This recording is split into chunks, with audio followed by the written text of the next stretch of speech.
Kung ikaw ay may mahal sa buhay na may malubhang sakit, manatili ka rito, mananalangin tayo.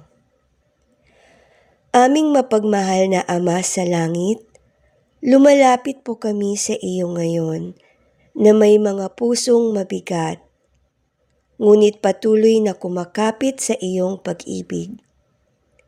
Sa iyong salita sa Psalm 41, ipinaalala mo sa amin na ikaw ay malapit sa mga may karamdaman, na pinalalakas mo ang may sakit sa kanyang higaan, at hindi mo kailanman iniiwan ang mga tumatawag sa iyo.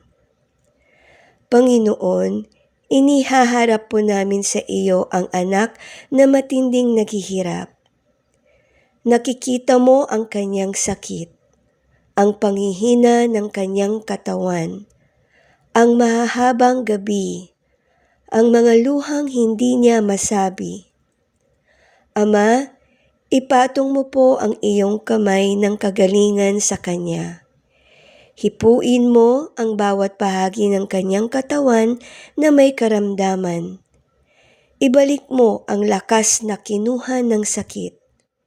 Magbigay ka ng ginhawa sa kanyang nararamdaman at kapayapaan sa kanyang puso. Ikaw ang Diyos na nagpapagaling. Ikaw ang Diyos na nagbibigay lakas. Ikaw ang Diyos na umaalalay kahit ang katawan ay halos hindi na makatayo. Panginoon, inaalay din po namin sa iyo ang kanyang ina. Nakikita mo ang kanyang pagod. Nakikita mo kung paano siya lumalaban araw-araw kahit unti-unti nang nadudurog ang kanyang puso. Nakikita mo ang kanyang mga alalahanin, ang takot, ang kawalan ng katiyakan, ang kakulangan sa panggastos, at ang bigat na mag-isa niyang pasan. Maawa ka po sa kanya, O Diyos. Yakapin mo siya ng iyong kaaliwan. Bigyan mo siya ng panibagong lakas sa bawat araw.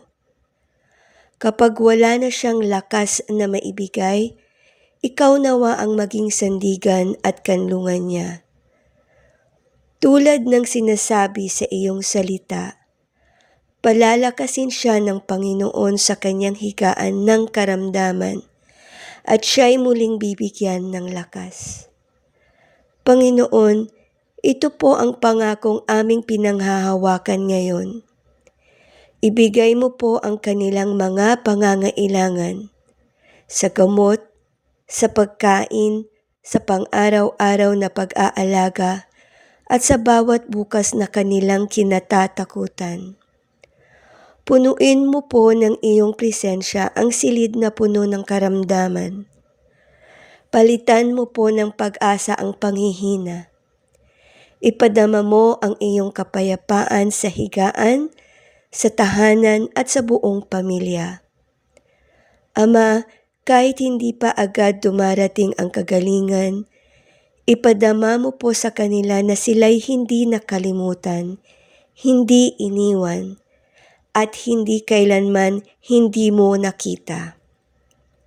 Ikaw ay malapit sa mga pusong sugatan at nananatiling tapat sa gitna ng pagsubok.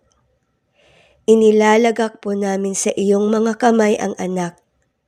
Inilalagak po namin sa iyo ang kanyang ina.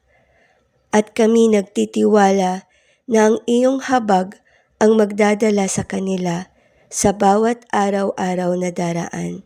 Sa pangalan ni Jesus. Amen. Salamat sa pakikinig at pananalangin kasama namin. Kung nais mong bumalik para sa susunod na panalangin, narito lang ang Pinoy Overcomer. Pagpalain ka ng Diyos.